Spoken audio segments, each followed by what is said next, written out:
هلا بنات، مساء الخير والعافية عليكم. جيت اليوم وياكم فيديو جديد ومشاركة وفطور جديد. فطورنا اليوم هو الدولمة العراقية. هاي بلشت بيها أنا بعد ما رحت للسوق، ما قدرت أصور لكم كل شي لأن كنت حيل مستعجلة، فرحت للسوق وجبت غراض الدولمة ورجعت، وهسه دا أسوي بيها.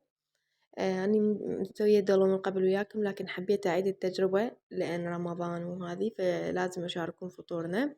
هاي أنا حضرت كل السوالف والشغلات، وهاي الخلطة كلها خليتها طماطة والباذنجان والبصل والفلفل الأخضر والليمون دوزي ودبس الرمان وملح والبهارات مالت الدولمة فقط، واللحم وشوية من التمن. خليت التمن قليل أقل من الحشوة، وبالمعجون بعدني ما ضايفته. حبايبي لا تنسوني باللايك والاشتراك ودعم القناة. هاي أنا دا أقلب بالخلطة، أريد يعني أخلطها مع بعض،